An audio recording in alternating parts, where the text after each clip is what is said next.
We start with electromagnetic induction. बहुत से questions के आंसर्स हम इस चैप्टर से सोच पाएंगे. हमारे घरों में ये जो इलेक्ट्रिसिटी सप्लाई होती है, how it is generated, how it is produced, इसका आंसर समझ सकते हैं इस चैप्टर से. इनफैक्ट कैसे प्रोड्यूस की जाती है पूरा कंसेप्ट समझा जा सकता है. कोई भी वोल्टेज कम या ज्यादा करनी हो तो कैसे कर सकते हैं. हाउ कैन वी इंक्रीज और decrease certain voltages. Electrical switches को आपने नोटिस किया, ऑन या ऑफ करते हैं, स्पार्क्स दिखाई देते हैं. Why these sparks are there, so many things, so many questions to be understood. तो शुरू करते हैं with electromagnetic induction. The first point, the first concept, magnetic flux. What is magnetic flux? 5e से represent करते हैं. Electric flux 5e से represent करते हैं. मैग्नेटिक फ्लक्स 5b से रिप्रेजेंट करते हैं. इलेक्ट्रिक फ्लक्स हमने पढ़ा था, number of electric lines of force passing normally through a surface and is measured as surface integral of electrostatic field. बिल्कुल same. It's magnetic flux, number of magnetic lines passing normally through a surface and is surface integral of magnetic field. Definition लिखते हैं, आप भी note करें. It is surface integral of, it is number of electric lines of force, number of electric lines of force passing normally through a surface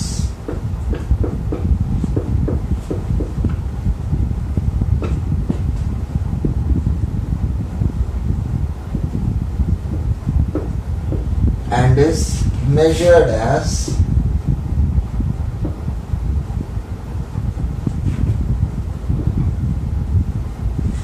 surface integral of magnetic field.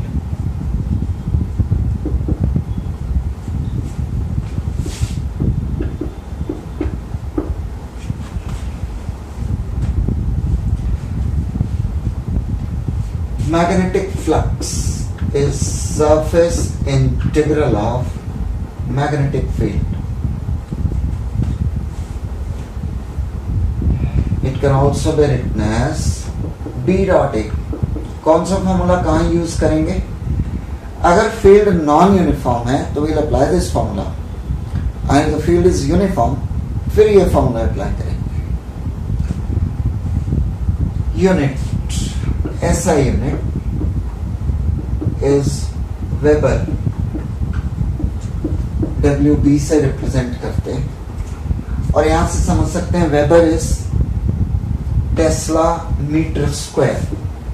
Weber is Tesla meter square. First line में electric line होगा.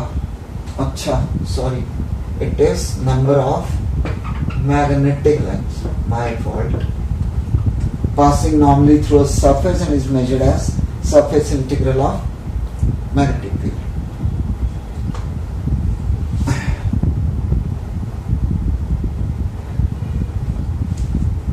कौन जाग रहा है अभी पढ़ते पढ़ते. उदय जोत. Okay,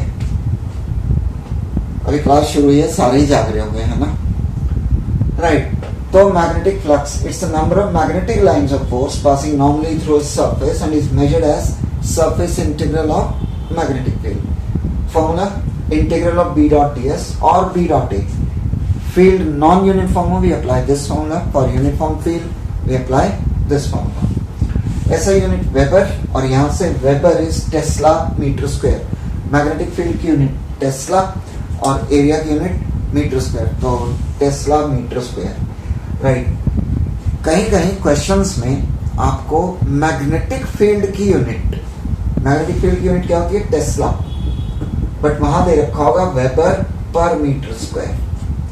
obviously tesla will be equal to weber per metre square. तो कुछ क्वेश्चंस में आपको मैग्नेटिक फील्ड की unit tesla per metre square दी हो सकती है, that's fine, it's definitely weber per metre square, और ये टेस्ला के इक्वल होती है। ठीक है, आगे बढ़े। सीजीएस यूनिट, इसकी सीजीएस यूनिट भी नोट कर लें, that's Maxwell. CGS unit is Maxwell.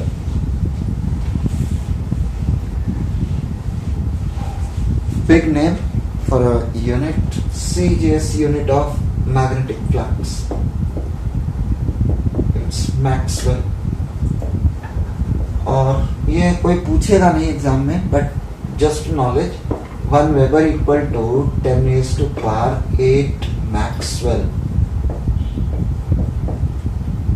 Weber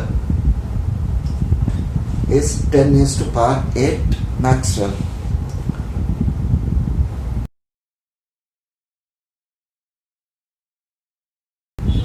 We have a coil.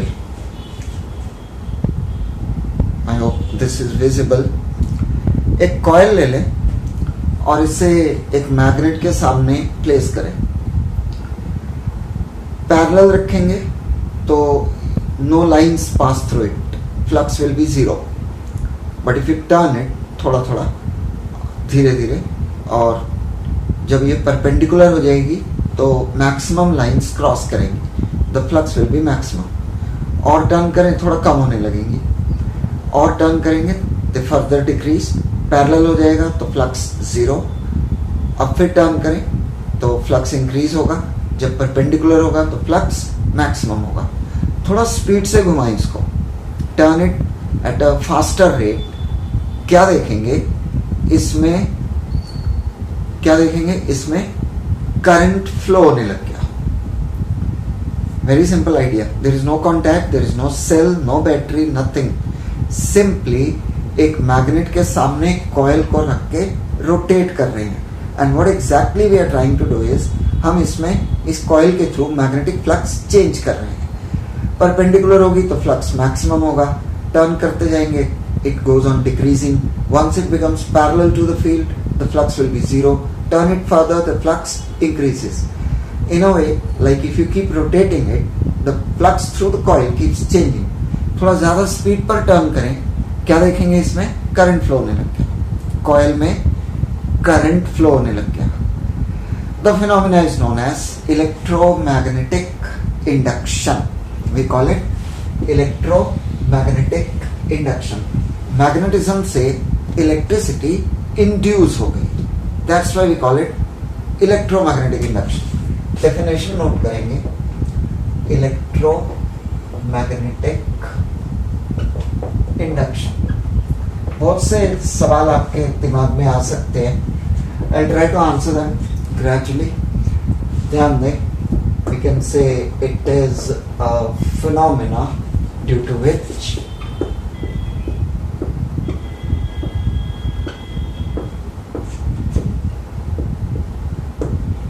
EMF is induced.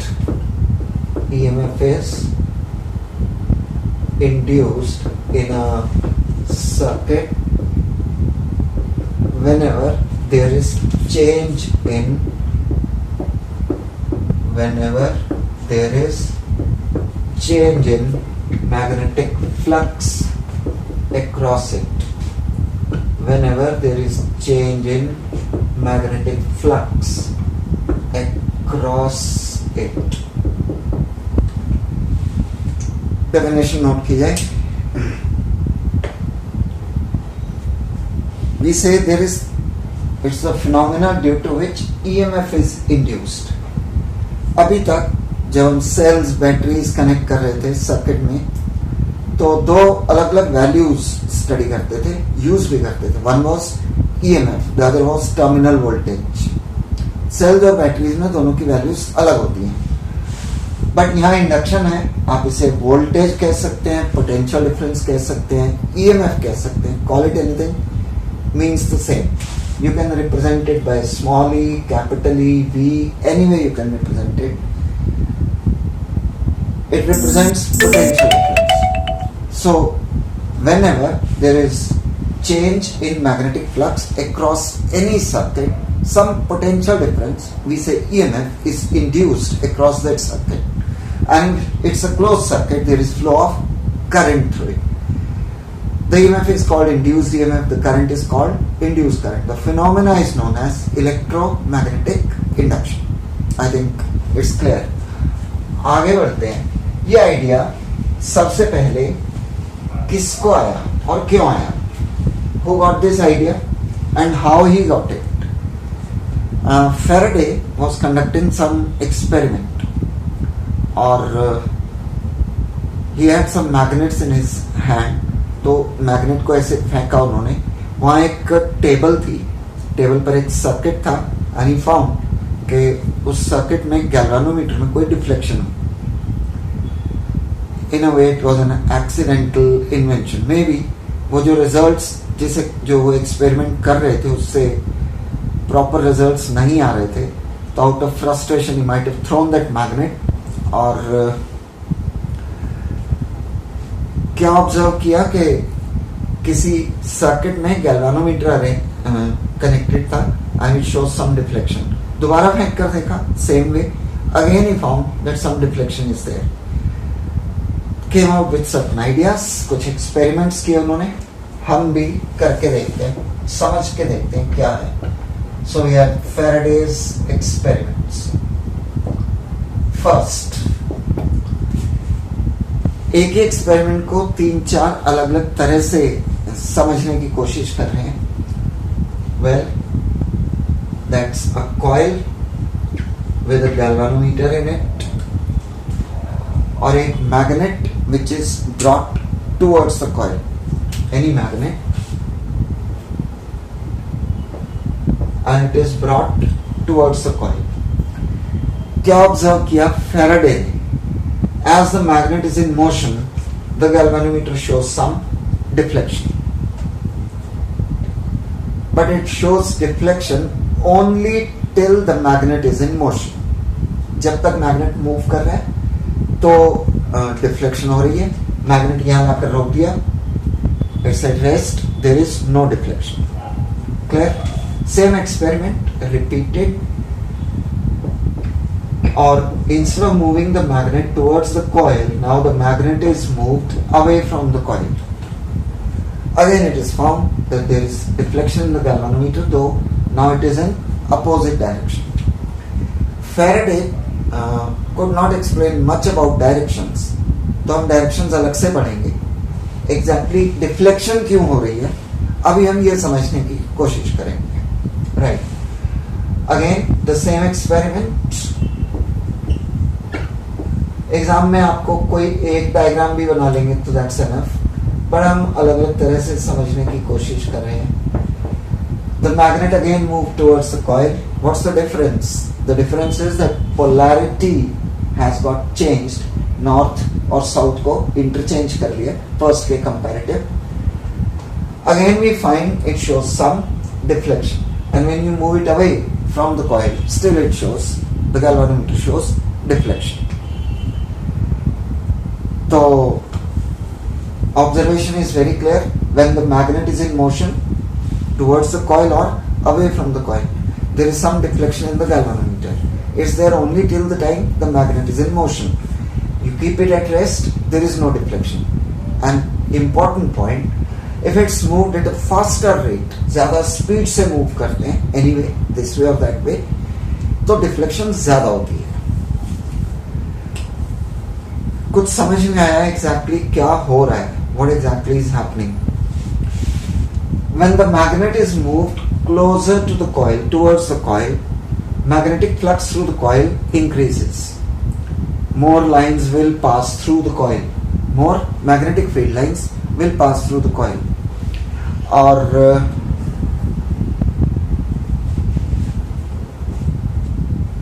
as the magnetic flux increases, EMF is induced, and since the galvanometer is connected in a closed circuit, there is flow of current through it. प्लोमा ने question पूछा है बीच में, if the magnet is in motion, but the magnet and circuit is parallel, will there be induced current? No.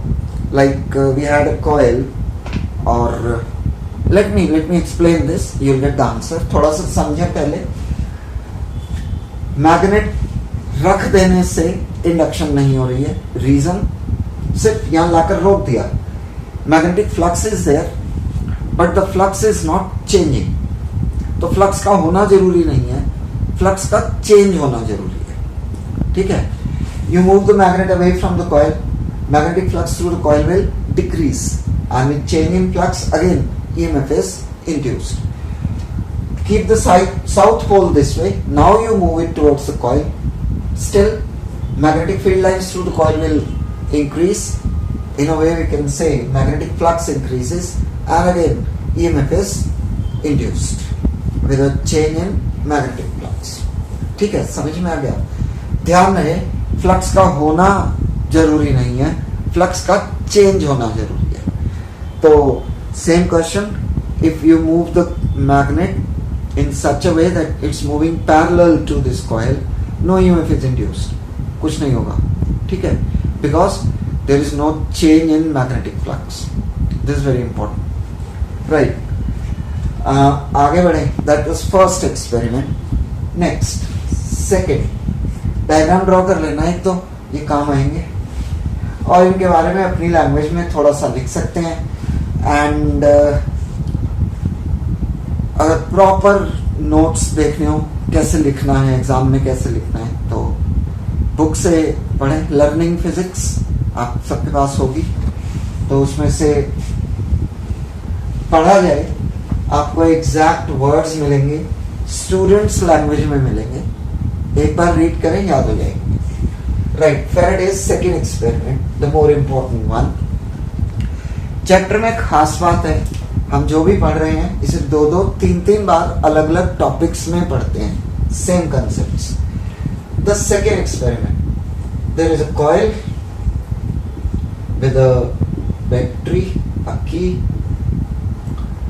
And another coil near it with a galvanometer. इसमें कोई cell या battery नहीं है. P and S. और क्या observe किया, what exactly is observe, जैसे इसको ऑन करेंगे यहां डिफ्लेक्शन होगी.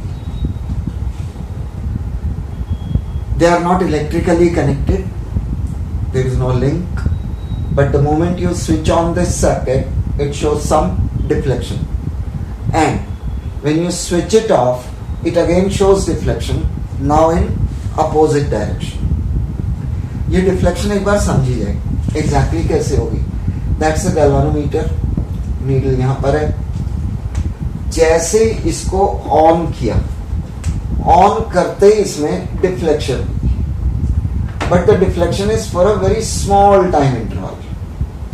एक बार नीडल डिफ्लेक्ट हुई और it comes back to its initial position. ठीक है. जैसे the moment you switch on, the needle in the galvanometer shows a deflection, but for a split second, fraction of a second, only at that particular instant when the circuit is switched on. अब ये on है, इसमें current flow हो रहा है, but there is no deflection. Now it does not show any deflection. Very clear?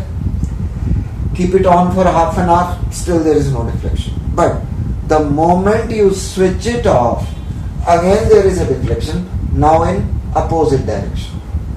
पहले इधर अब उस तरफ हुई ऑफ करने का, but again the deflection is for a very small time interval.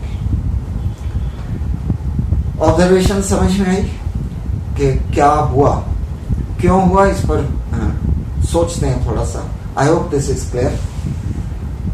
Once again we have a coil P with a battery and a key, and another coil S nearby with a galvanometer in it. They are not electrically connected, just placed close to each other. Switch on this circuit. The moment it is switched on, at that particular instant, the galvanometer shows deflection. The needle gets deflected, but for a very small time. Just एक बार deflect हो गई. और ये on है but अब इसमें कोई deflection नहीं है, और जैसे इसको ऑफ किया फिर से इसमें डिफ्लेक्शन है, अपोजिट है। व्हाट एग्जैक्टली इज हैपनिंग, ध्यान दिया जाएगा। जब इसको ऑन करते हैं current through P suddenly increases, और जब करंट इंक्रीज होगा तो magnetic field across P will also increase, और जब फील्ड इंक्रीज होगी तो इसके अक्रॉस फ्लक्स इंक्रीज होगा, and with change in flux EMF is induced। आया समझ में? फिर से, the moment we switch on this circuit, current through the coil P increases। Current increase होगा तो magnetic field associated with coil P will also increase, that will increase flux through it, और flux change होने से इसमें EMF induce होगा। Clear है? Since the coil is connected in a closed circuit, there is flow of current which is shown by a deflection in the galvanometer। अब current constant हो गया, शुरू में इंक्रीज हुआ था तो डिफ्लेक्शन हुई थी। Once the current becomes constant, तो magnetic field associated with P will also become constant। तो S के अक्रॉस अब फ्लक्स तो होगा बट चेंज नहीं होगा।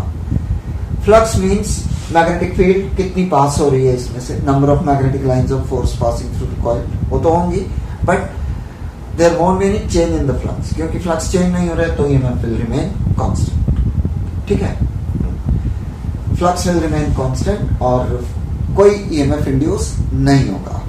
राइट, ऑफ करेंगे तो क्या होगा? Suddenly the current through the coil decreases, P से करंट डिक्रीज होगा, magnetic field associated with it will also decrease, तो S के अक्रॉस फ्लक्स चेंज होगा, डिक्रीज होगा, और again with change in flux EMF is induced shown by a deflection in the galvanometer.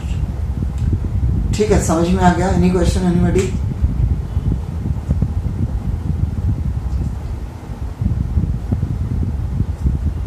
Clear है? Okay, फ्लोमा को clear है? Anyone else has any question can ask. Right, Faraday ने इन experiments के बाद ही came up with certain statement which are called Faraday's laws. Note करते हैं Faraday's laws.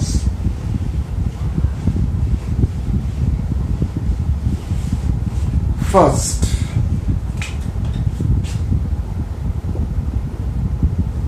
Faraday's laws. First is with change in magnetic flux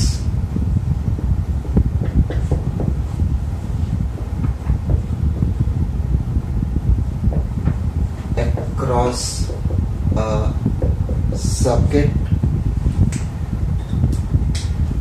EMF is induced।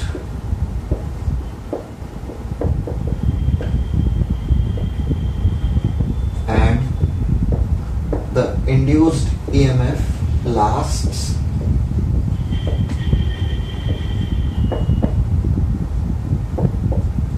as long as the flux changes, as long as the flux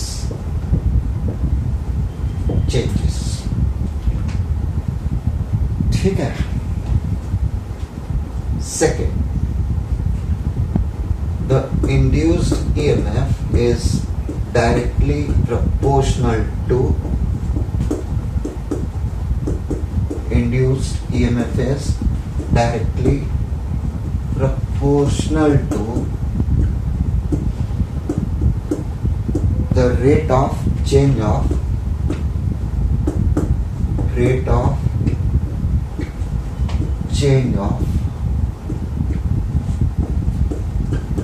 magnetic flux, which means induced EMF is proportional to rate of change of flux, or it's equal to minus d phi b by dt। k की value, k constant यहाँ 1 होता है, minus क्यों लगाए ये आगे पढ़ते हैं। नोट करो दोनों loss, note down both of them.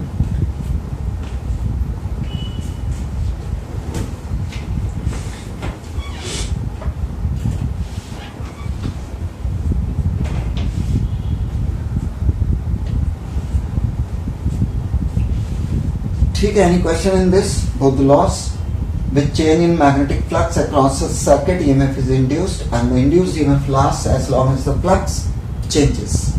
और दूसरा, induced EMF is directly proportional to rate of change of magnetic flux, is proportional to d phi b by dt or it's equal to minus d phi b by dt.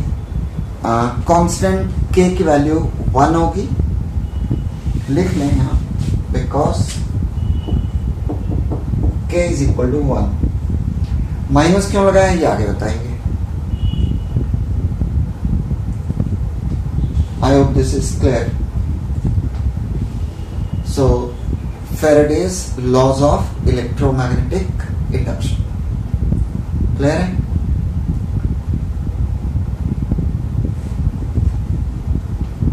आगे बढ़े. Okay.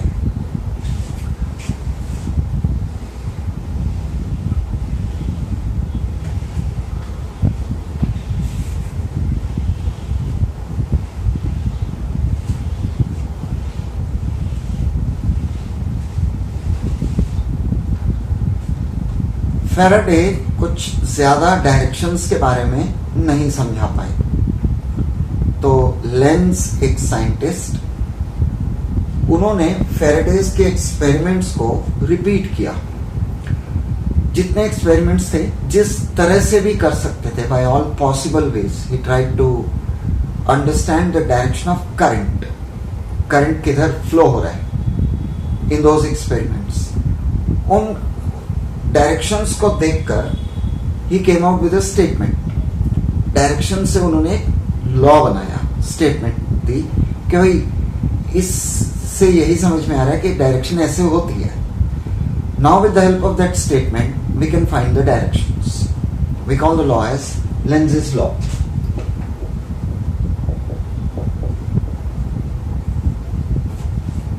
लेंज़'s law की statement लिखते हैं. It states that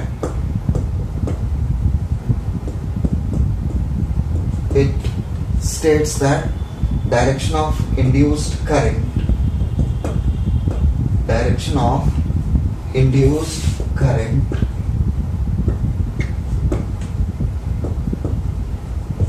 in a circuit is such that it opposes, it's very important, it opposes the cause that produces it. It opposes the cause that produces it. Statement note की जाए.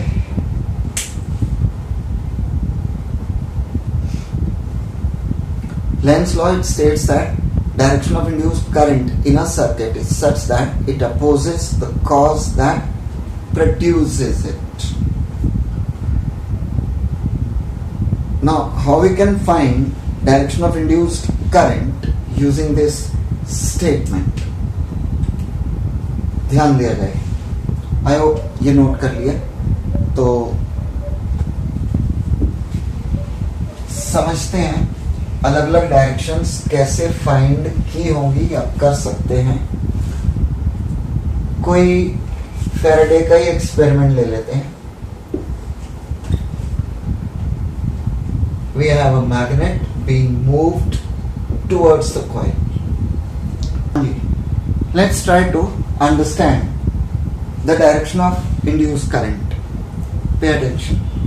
We move the magnet towards the coil. Magnetic flux changes, और अगर flux change होगा तो इसमें EMF induce होगा, current flow होगा. ध्यान से सोचो, करंट की दो ही डायरेक्शंस हो सकती हैं. Look at this and, current will flow either clockwise और एंटी क्लॉकवाइज. Very clear. अगर क्लॉकवाइज फ्लो हुआ तो यहाँ साउथ पोल बनेगा. पढ़ा था इन रूल्स. क्लॉकवाइज करंट हो तो साउथ पोल, और अगर एंटी क्लॉकवाइज हुआ तो north pole. Now the question is, कौन सा पोल बनना चाहिए so that motion of this magnet gets opposed, north or south? Check करो which pole should get formed here because of the flow of current. so that motion of the magnet gets opposed. किस पोल के बनने से, north के या south के, इस magnet की मोशन अपोज होगी? नॉर्थ पोल अगर बने, ऑब्वियसली ये नॉर्थ ही है तो रिपेल होगा, the motion of the magnet will get opposed. तो अगर यहाँ नॉर्थ पोल बना तो करंट की डायरेक्शन क्या होगी? Anti clockwise. ठीक है, फिर से एक बार, we have a coil, a magnet, south pole को इधर ला रहे हैं। जब इंडक्शन से जो करंट फ्लो होगा उससे कौन सा पोल, मैग्नेटिक पोल बने, so that motion of this magnet will get opposed, north और साउथ। अगर नॉर्थ बना तो और ज्यादा इसे अट्रैक्ट करेगा, बट साउथ पोल बना तो it will oppose the motion. तो फिर करंट की डायरेक्शन क्या होगी? क्लॉकवाइज। ये नॉर्थ साउथ नहीं लिखना होता है, we only have to give the direction of current. ठीक है, बाकी लोगों को भी समझ में आ रहा है? I hope everybody understands. Uday, Janvi, Aishwarya,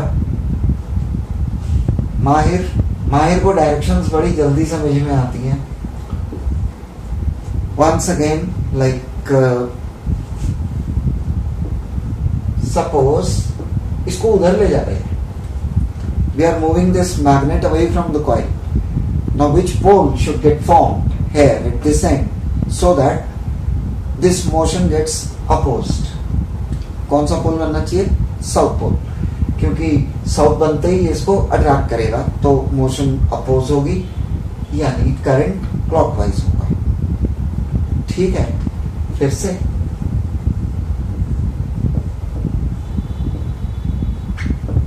ये उधर मूव कर रहा है तो कौन सा पोल होना चाहिए? यहाँ कौन सा पोल बने? नॉर्थ पोल बनना चाहिए, so the direction of induced current will be anti clockwise. ये सारे बना लो, बाद में जब आप प्रिपरेशन करेंगे, रिवीजन करेंगे, they will act as examples, आप इनसे प्रैक्टिस कर सकते हैं। Draw all the diagrams, mark the direction of current.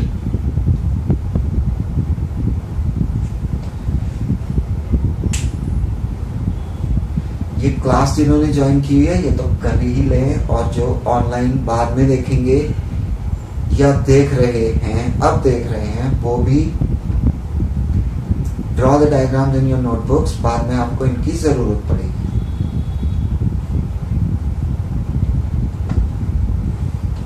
Okay, आगे बढ़े। राइट, एग्जाम में क्वेश्चन कैसे आएगा? लेंस लॉ बहुत अलग अलग तरह से यूज करना होता है, इस पर बहुत अलग अलग टाइप के क्वेश्चंस होते हैं। NCERT book has given some of them along with the diagrams, हम सारे करेंगे। Time to time will keep practicing this Lenz law in different cases. The question that can be there or has been there in the board exam, we have got two coils A and B and a magnet being moved this way from A to B. B में induced current की direction क्या होगी? Quick, सोचकर बता सकते हैं, what will be the direction of current in coil B? B में quick answer, what will be the direction of current? Anti-clockwise. B में the current will be anti-clockwise. Paloma, quick to answer. जो कुछ बच्चों को तो बहुत जल्दी समझ में आ जाता है, कुछ बच्चों को ट्रिक्स चाहिए होती हैं। जो पोल पास आएगा हमेशा वही बनेगा, जो दूर जाएगा उससे अपोजिट बनेगा, ध्यान रखना है। जो पोल पास आएगा वही पोल बनेगा, जैसे नॉर्थ पास आ रहा है तो नॉर्थ बनेगा, नॉर्थ बनेगा तो एंटी क्लॉकवाइज। और जो पोल मैग्नेट का दूर जा रहा है उसके अपोजिट बनेगा। यहाँ कौन सा पोल बनेगा? यहाँ करंट की डायरेक्शन क्या होगी? Anti clockwise. यहाँ भी anti clockwise. If south is moving away from it तो कौन सा पोल बनेगा? North pole. ऐसा लगता है इधर एंटी क्लॉकवाइज तो इधर clockwise, not necessarily. Be very careful, direction हर जगह चेक करनी है, like we did it in the previous chapter magnetic effects of current. यहाँ भी नॉर्थ पास आ रहा है नॉर्थ बनेगा, साउथ दूर जा रहा है तो नॉर्थ बनेगा। तो दोनों पर एंड ए और end B of both the coils the direction of induced current will be anti clockwise. ठीक है, I hope this is very clear. आगे बढ़े तो few examples of Lenz's law, आगे चलकर हम कुछ और एग्जांपल्स भी करेंगे। So the question is how can we change, the question is how can we change magnetic flux. किसी भी सर्किट के अक्रॉस मैग्नेटिक फ्लक्स किस किस तरह से चेंज किया जा सकता है। बहुत ज्यादा कोई एक्सप्लेनेटरी आंसर्स नहीं देने होते हैं, simple questions, short ones, we must have some basic ideas, so pay attention. Magnetic flux is B dot A, तो वेरी सिंपल, अगर मैग्नेटिक फील्ड चेंज करें फ्लक्स चेंज होगा, एरिया चेंज करें तो भी फ्लक्स चेंज होगा। तो methods of changing flux, methods of changing magnetic flux.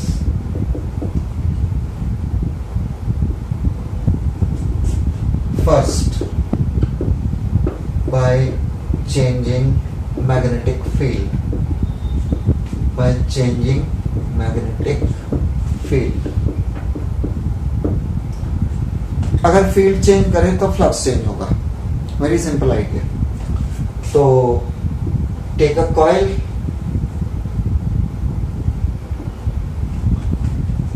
और suspend a magnet, now oscillate this magnet, इसे ऑसिलेट किया जाए। As it comes closer to the coil, field through the coil will increase, and as it moves away from the coil, magnetic field through the coil will decrease. Very simple. Magnet पास आएगा तो field increase होगी, दूर जाएगा तो field decrease होगी। In any way the flux through the coil changes, और जब फ्लक्स चेंज होगा तो ईएमएफ इंड्यूस होगा। क्या हम कोई बल्ब लगा दें, can we light up the bulb, जलेगा? Yes, if the induced EMF is sufficient to light up the bulb.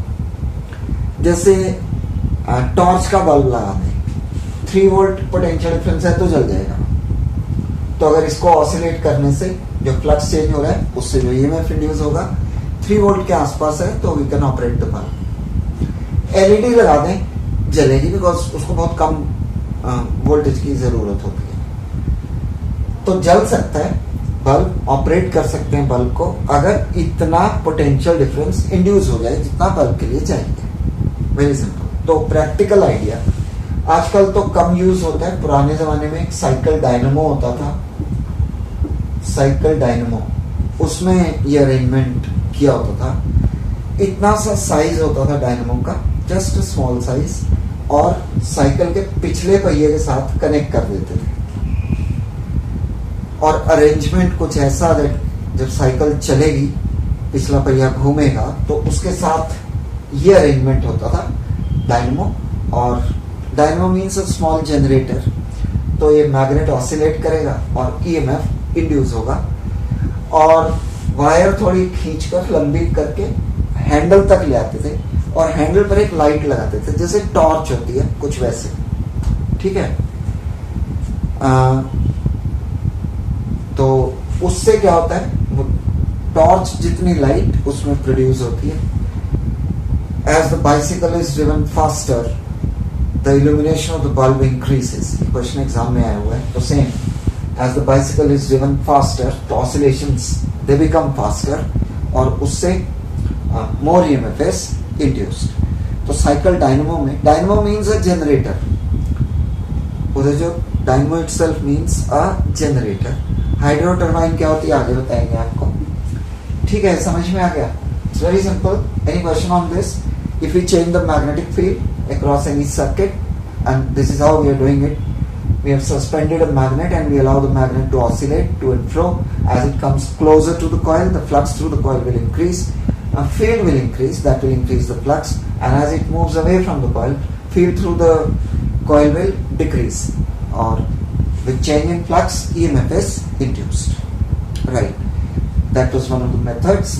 ये draw कर ले, याद रहेगा. I think very simple language you have to use to write the answers. Then there is another method of changing flux.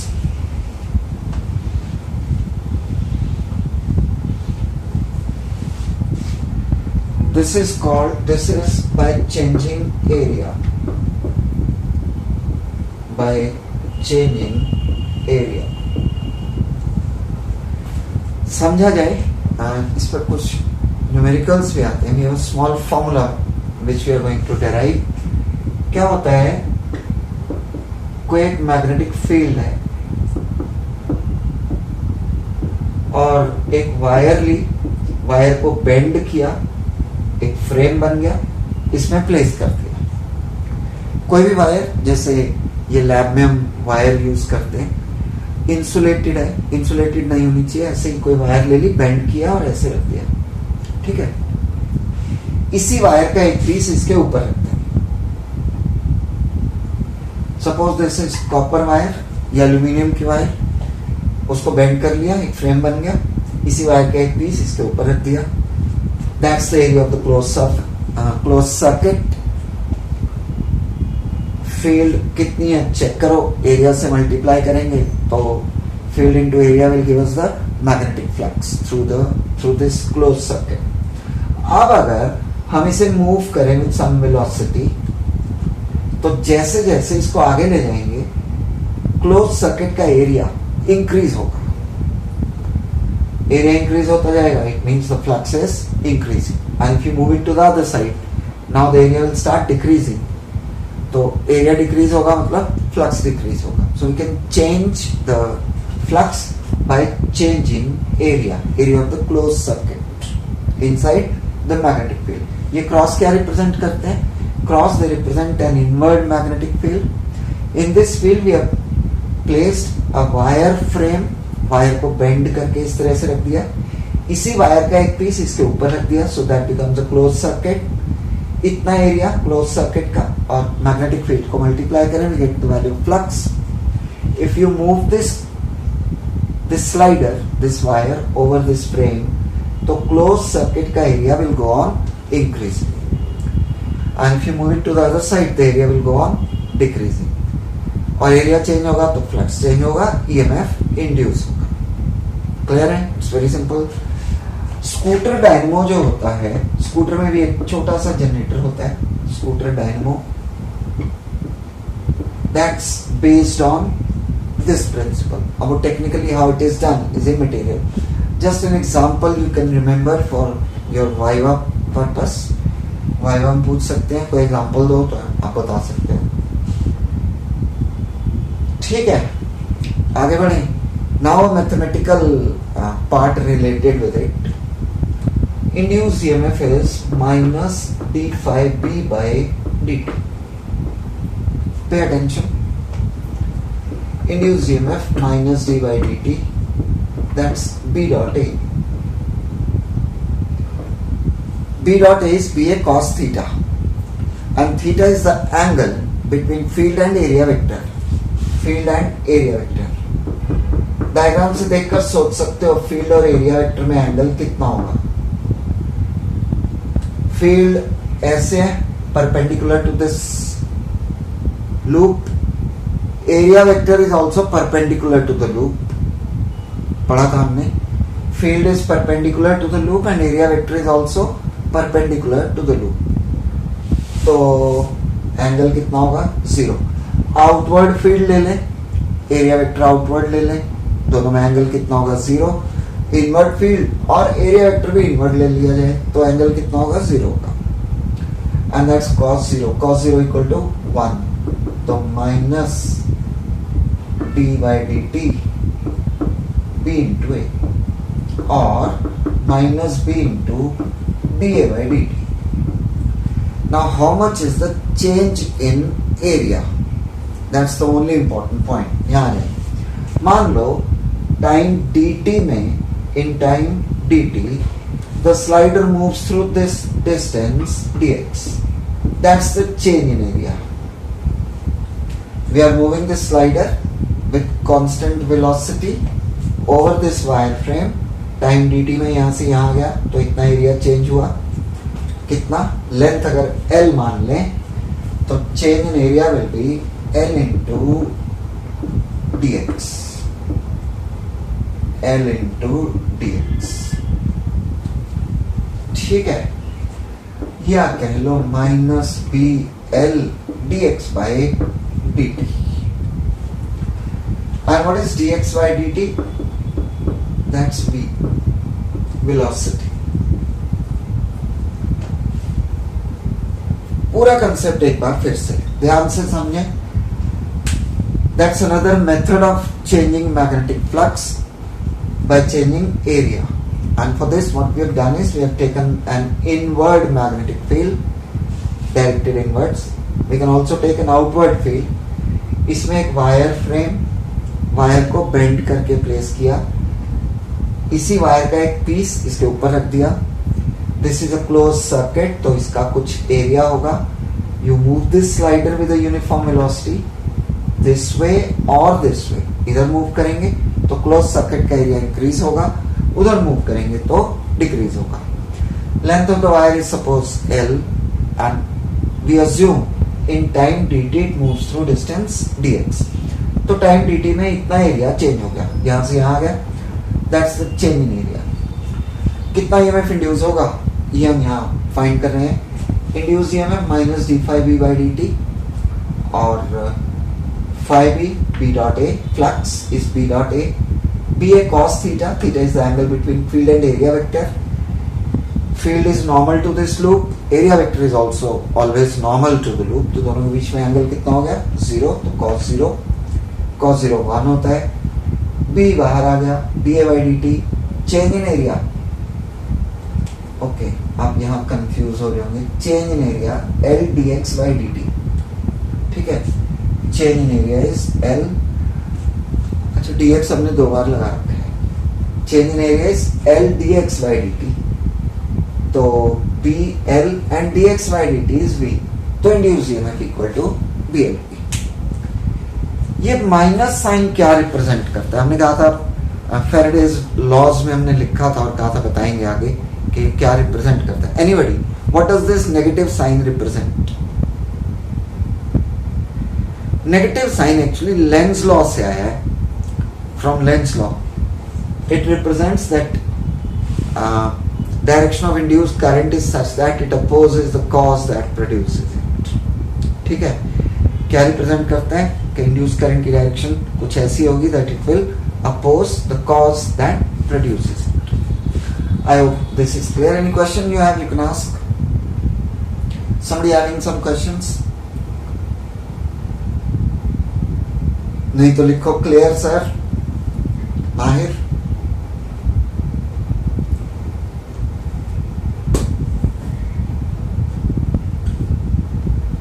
Okay, तो आगे बढ़ते हैं. एक और तरीका, one more way to change magnetic flux. आप कुछ बता सकते हैं, कुछ सोच सकते हैं. Can you think of any other method? Flux is B dot A. B change करेंगे फ्लक्स चेंज होगा. एरिया चेंज करेंगे तो भी फ्लक्स चेंज होगा. One more way to change magnetic flux. Last आज के सेशन का this last topic we are going to study and we end up. Next class में नया टॉपिक पढ़ेंगे. तो any other way of changing flux? Very simple. Flux is B dot A. B A cos theta. Theta is the angle between field and area vector. Field change करेंगे flux change होगा. Area change करेंगे तो भी flux change होगा.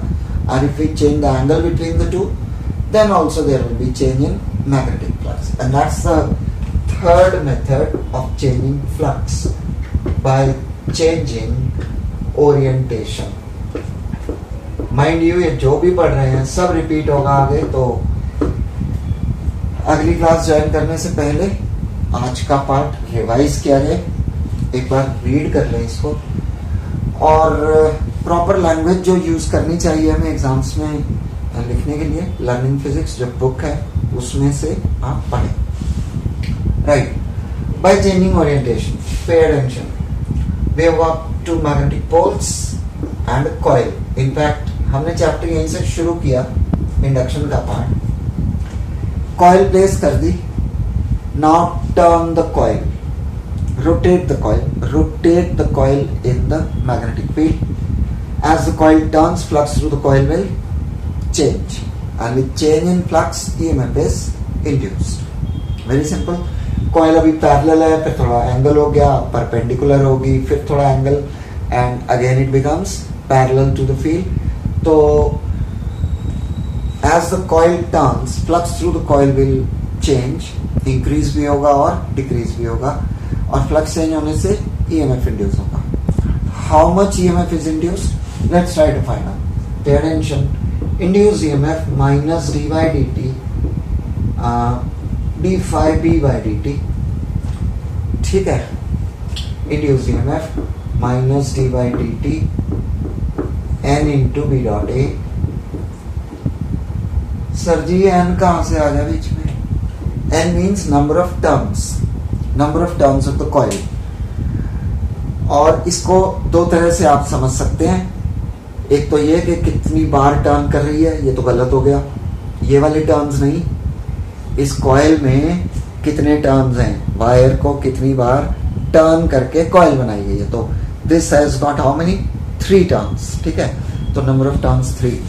I think this is clear. ये बहुत बड़ा confusion होता है, स्टूडेंट्स को ये नहीं ध्यान में होता ये एन कौन से टर्न्स। तो N represent number of turns, number of times the wire has been wound around to make the coil. ठीक है, induce EMF minus N D by D T B A cos theta. Induce EMF minus N D by D T B A cos theta को omega T लिख सकते हैं। Theta का इनवेरिटनेस omega T पढ़ा होगा, omega equal to theta by T पढ़ा होगा, नहीं ये आपने पढ़ा हुआ है। Omega is theta by T, तो theta equal to omega T. Omega here is angular velocity with which it turns.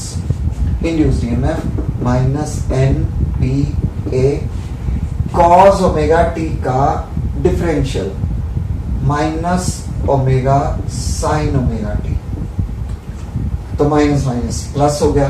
Induce EMF N A B omega sine omega T.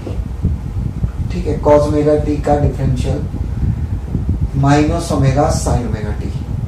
Maths जिनके पास नहीं है आप में से थोड़ा ध्यान रखेंगे। Right, pay attention, an important point. As the coil turns, the angle changes, and if the angle changes, the value of sine also changes. और अगर sine की वैल्यू चेंज होगी तो EMF की वैल्यू भी चेंज होती रहेगी। Now this is important. As the coil rotates, EMF is induced, but the value of EMF is not constant. It keeps changing with time. इसके इफेक्ट्स क्या होते हैं वो हम आगे पढ़ेंगे अगली क्लासेस में, बट ये पक्का है ये EMF कांस्टेंट नहीं होगा, चेंज होता रहेगा, वेरिंग होगा। और जब साइन की मैक्सिमम वैल्यू होगी, साइन की मैक्सिमम वैल्यू कितनी होती है 1, तो अगर ये पूरा 1 हो गया तो EMF कितना होगा एन ए बी ओमेगा। इसे E नॉट से रिप्रेजेंट करते हैं, द मैक्सिमम EMF। इस पर कई बार न्यूमेरिकल आए हुए हैं एग्जाम में, पीक वैल्यू पर, मैक्सिमम वैल्यू पर। और एन ए बी ओमेगा को E नॉट अगर लिखते हैं तो E equal to E naught sine omega T. That's the EMF which gets induced in a coil placed rotating between two magnetic poles। Concept ध्यान रखना, आगे फिर से पढ़ेंगे इसको। I hope this is clear. Any question? So just a quick repetition.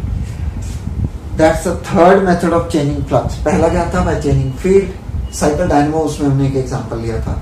दूसरा था by changing area, scooter dynamo. यहाँ भी जनरेटर, that's the example. सारे जनरेटर देखे होंगे आपने. Most common visibility of a generator. शादी पर जाते हैं, टेंट के बाहर सबसे पहले वही हमारा स्वागत करता है, धुएं से, शोर से. पहले जनरेटर में मिलता है, बाद में बाकी लोग मिलते हैं. तो every kind of generator that we use, सब में यही एक कंसेप्ट यूज होता है. By changing orientation, the coil is made to rotate in the magnetic field and as the coil turns, flux through the coil changes and EMF is induced. कितना? Minus d∅v/dt, और 5 is flux n into b dot a, n the number of turns, coil कितनी बार लपेटी गई है वो, और b dot a is ba cos theta. Theta को omega t लिख सकते हैं. ओमेगा इज एंगुलर वेलोसिटी, और cos ओमेगा t का ba तो बाहर आ गया, cos ओमेगा t का differential minus omega sine omega t, तो E equal to n a b omega sine omega t. Angle change होगा तो साइन की वैल्यू चेंज होगी, and if the value of sine changes, तो EMF also changes. Maximum EMF कब होगा? जब sign की वैल्यू 1 होगी, तो साइन ओमेगा टी 1, ये 1 हो जाएगा. तो maximum EMF NAB omega E not से रिप्रेजेंट करेंगे. तो NAB ओमेगा की जगह E नॉट लिख दें, तो E equal to E naught sine omega T. EMF induced in the coil of the generator as it turns between two magnetic poles or in any magnetic field. I hope this is very very clear. Any question you have? कोई कुछ सवाल पूछना चाहे? Clear है? So thanks for joining in. See you in the next session.